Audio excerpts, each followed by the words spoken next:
I have been taking very extensive notes, so to tell me to do it very quickly is going to be a challenge, but I'll try to do it.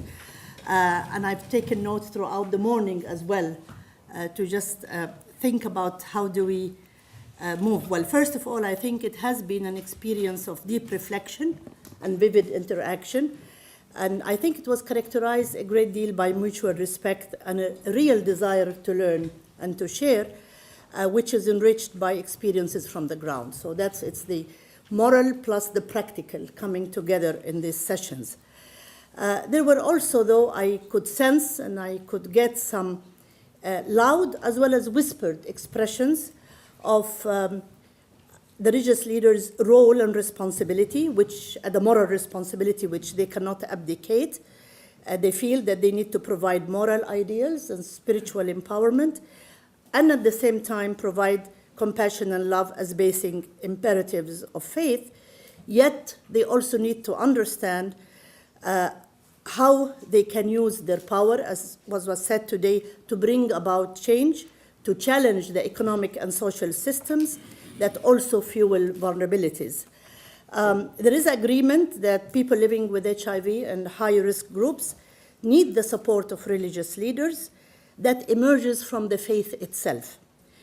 So there is a tension between moral obligations of religious leaders and the instructions of the sacred text and the reality of people living with HIV. Also, dealing with HIV and universal access, which is the continuum of prevention, treatment, care, and support, is a challenge for religious leaders and institutions. What are they confronted with is a basic moral dilemma in terms of what are religious leaders supporting and what are they fighting for? Are they promoting a culture of permissiveness or an environment of spirituality when they fight and eliminate stigma, discrimination, and provide universal access? There is a full agreement on the compassion for those living with HIV, regardless of its source, and the challenge remains on judgments related to morality. We also felt we cannot be unconditionally compassionate and supportive to people living with HIV and dealing with prevention, because it's the difficult part, unless we understand the scientific sources of the epidemic and how it impacts on the high risk. However, as has been just said by the last speaker, the Archbishop from the Caribbean, okay. HIV/AIDS is also manifested in other ways. It invades the lives of women who are monogamous relationship. It's mother, or I hate mother to child because it stigmatizes the mother. It's vertical transmission from parent to child. It's also victims. We still have victims contaminated by blood transfusions. And finally, needing the needs of and the rights of discordant couples. So it is just beyond the three categories that were mentioned. It is much larger than that. Therefore, for women in particular, women tend in many of our societies to be powerless to protect themselves in the face of norms and practices that increases their vulnerability. But also, and this has not come out very well in the meeting, that women are also caretakers and they are agents of change, and their capacities need to be tapped for the well-being of the families, communities, and their countries. And beyond the high-risk populations, we now have the largest cohort of young people in human history. We have never before in human history had so many young people alive. And in many developing countries, they constitute between 40 to 60% of the population below the age of 24. These effectively are the largest high-risk group, unless we invest in their well-being, which means achieving the rights to health, education, income, as well as the right to form healthy families and secure families. And this is a challenge confronting religious leaders, because keeping young people free of HIV requires that they deal with issues of sexuality. And we heard the case in there. They deal with the difficulty of dealing with injecting drug use, sex work, human trafficking that nobody mentioned, and provide them and bring and all of these issues, because we don't understand them, they bring fear and stigma when they are not well understood. Therefore, young people, and that's what they have been saying, need to see supportive actions that would end their fear of judgments of parents, families, and places of worship. They need to be counseled and guided so that they can make their own choices about how to protect themselves. For example, the examples were given.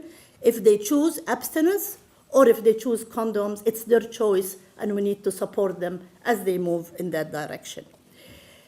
We believe also, that came in the meeting, that the new development paradigm, that the spiritual and the physical aspects of human development need to be united. But however, there is a schism between those who are promoting physical well-being and those advocating for spiritual wellness. And the most pronounced absence of trust is between secular civil society and religious civil society. How do we bring them together to work to the benefit of the society as a whole? What came out very clear from the different speakers is that HIV/AIDS is a complex dynamic of science, health, political, economic, cultural, and religious domains. And therefore, it requires an approach that regards HIV/AIDS not as a specific local problem, community-based problem, but as a cause for all of us to struggle, because it is promoting dignity, respect, and justice that unites us all. Therefore, secular and religious institutions can have to come together to provide prevention, treatment, care, and support. And in this context, people living with HIV should be the leaders, should be empowered to be able to help in achieving this universal access. There is also a tension that came between the kinds of messages that is delivered. Messages for individuals that are very clear, but also messages to the community at large. What do you tell the community when you are addressing them as religious leaders? Also, there is tension between public health messages that is scientifically based and which addresses safe practices, founded in knowledge, access to treatment, voluntary testing and counseling, empowerment of people living with HIV, and the spiritual messages of compassion for people living with HIV, which requires that providing that we have to provide the religious readers with up-to-date and accurate information about HIV so that they can transmit the correct information to their constituency. And for these messages to be effective, the information must be presented in different forms, taking into consideration the variety of houses of faith, places of faith, as well as various indigenous groups, local churches, etc. Way forward, a recurring message was related to the need for love, to find common ground, to end isolation, stigma, and discrimination. Therefore, the focus of religious leaders will be on the people themselves, not on the issues, on the people themselves, especially those living with HIV, in order to promote inclusion. Equally, much discussion took place around how to interpret and understand sacred texts in the midst of changing environments with challenging economic and social issues. 2 more minutes. It was agreed that religious texts cannot be ignored, but we need interpretations which can promote human dignity and respect, to end isolation, stigma, and discrimination, which would lead to universal access. And that these interpretations are within the spirit of the religion that looks to the future to find a common future for all people to live together.